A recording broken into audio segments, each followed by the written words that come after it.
Assalamualaikum warahmatullahi wabarakatuh. Selamat pagi anak-anak. Hari ini kita akan belajar tema 1, subtema 1, pembelajaran 5 dan 6.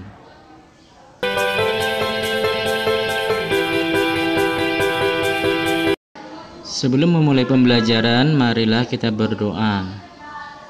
Akan belajar ilmu pengetahuan.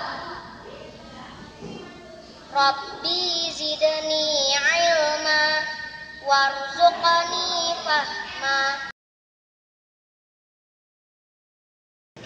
Pada pembelajaran sebelumnya, setelah kita pelajari juga ciri-ciri makhluk hidup. Ya, sekarang anak-anak kita mengulang kembali. Apa itu ciri-ciri makhluk hidup?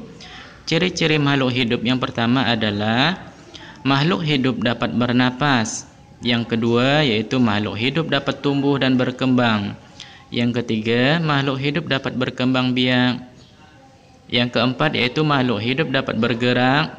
Dan yang kelima yaitu makhluk hidup peka terhadap rangsang. Sekarang kita akan membahas salah satu ciri-ciri makhluk hidup, yaitu tumbuh dan berkembang. Ayo, siapa yang masih ingat apa itu arti tumbuh? Tumbuh dapat diartikan sebagai bertambah ukuran, baik berat maupun tinggi. Makhluk hidup membutuhkan makanan untuk tumbuh. Makanan-makanan tersebut harus bergizi dan sehat. Makanan bergizi dan sehat baik untuk pertumbuhan. Apakah anak-anak masih ingat makanan yang bergizi? Ya, salah satunya adalah makanan yang mengandung karbohidrat, mengandung sayur-sayuran, buah-buahan, lauk pauk, serta susu.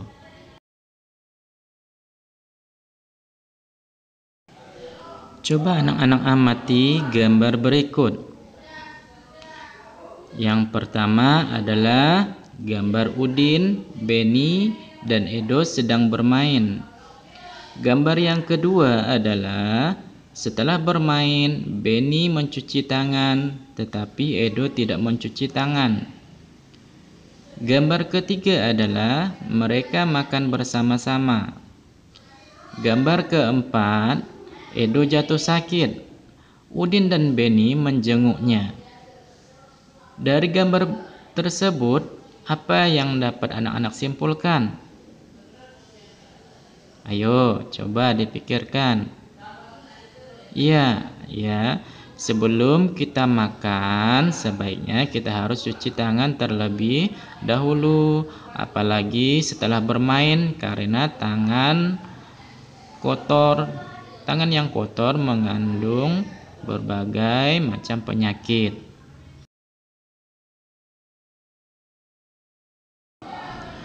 Ada beberapa cara menjaga kebersihan makanan. Di antaranya adalah yang pertama yaitu mencuci bahan makanan sebelum diolah, seperti mencuci sayuran dan buah-buahan sebelum dimakan, ya.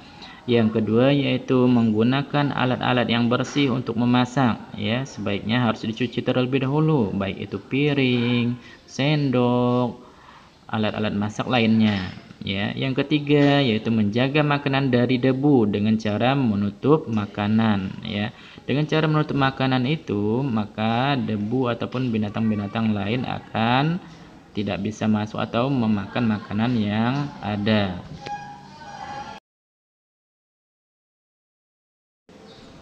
Ada beberapa aturan sebelum makan. Yang pertama yaitu menutup makanan agar terhindar dari debu maupun binatang-binatang lainnya seperti lalat atau kecoa, ya. Yang kedua yaitu mencuci tangan sebelum makan. Gunakanlah air yang mengalir dan gunakan sabun agar tangan menjadi bersih.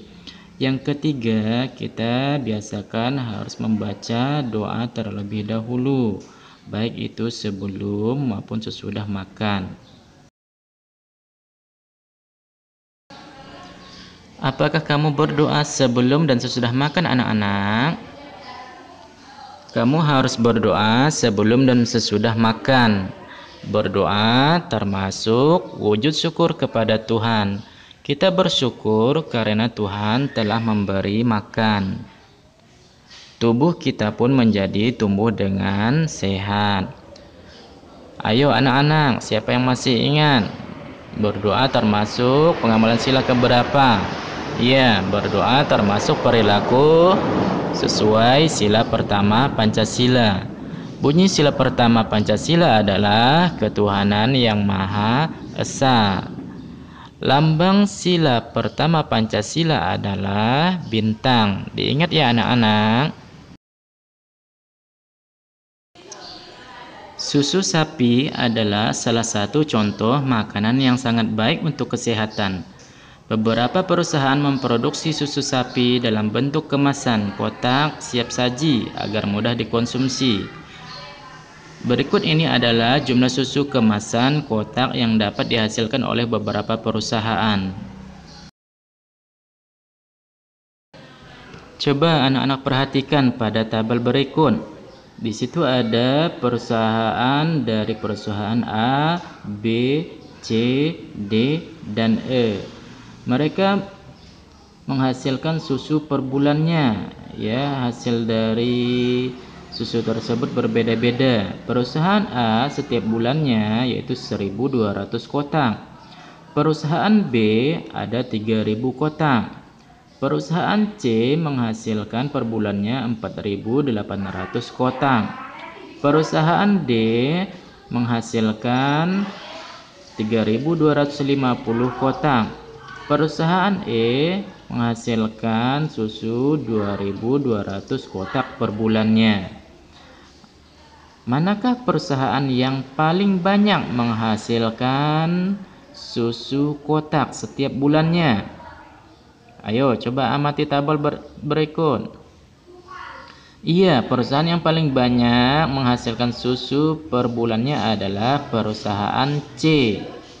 Sedangkan perusahaan A adalah perusahaan yang paling sedikit menghasilkan per bulannya.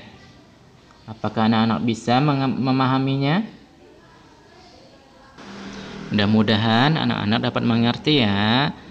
Baik, sekarang coba perhatikan kembali ya. Bapak akan menjelaskan bagaimana cara menjumlahkan ribuan. Coba simak video berikut. Baik anak-anak, di sini Bapak akan menjelaskan penjumlahan ribuan. Sebelumnya, kalian telah mempelajari nilai tempat. Baik itu di kelas 2 juga sudah ada, tapi di subtema 1 kemarin juga sudah dijelaskan ya. Tetapi Bapak akan mengulang kembali. Perhatikan. Contohnya 4.326. Iya. Siapa yang masih ingat nilai tempatnya? 6. Nilai tempatnya adalah satuan. 2. Nilai tempatnya adalah puluhan. 3. Nilai tempatnya adalah ratusan. Sedangkan 4, siapa yang tahu? Iya, benar, yaitu nilai tempatnya adalah ribuan. Anak-anak sudah paham? Iya, pintar. Sekarang kita beralih kepada penjumlahan ribuan. Ya, contohnya berapa bilangannya maunya? Itu misalkan 2.604 ditambah dengan 3.201. Ya, kita garis beri tanda tambah. Ya. Ingat, kita harus jajarkan yang mana ribuan, mana ratusan, mana puluhan, dan mana satuan. Ya, harus diurut. Cara yang pertama yaitu dari sebelah kanan dulu, satuan ditambah dengan satuan, yaitu 4 tambah 1 berapa anak-anak? Ya, pintar. Jadi 5. 0 tambah 0, 0. 6 tambah 2, 8. 2 tambah 3, 5. Ya, hasilnya adalah 5.800 Apakah anak-anak sudah paham? Oke, Bapak tambah lagi satu lagi. Contohnya, berapa maunya bilangannya?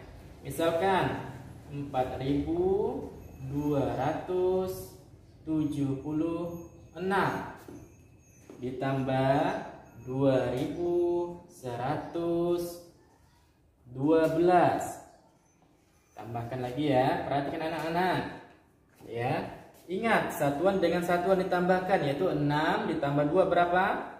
8. 7 tambah 1 berapa? 8. 2 tambah 1? Iya, pintar, yaitu 3. 4 ditambah 2 sama dengan 6. Jadi berapa hasilnya anak? Itu cara membacanya 6.388. Baik anak-anak, apakah sudah paham? Ya, pintar. Tugas pertama, buatlah video dengan menyebutkan 5 ciri-ciri makhluk hidup sesuai materi yang diberikan.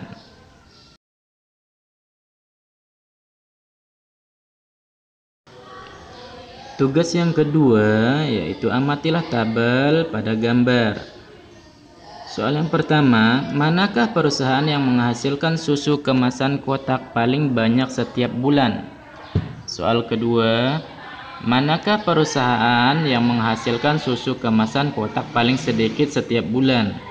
Soal ketiga, berapa jumlah susu yang dihasilkan perusahaan A dan perusahaan B setiap bulannya? Soal keempat, berapa jumlah susu yang dihasilkan perusahaan D dan perusahaan E setiap bulannya? Selamat mengerjakan ya anak-anak.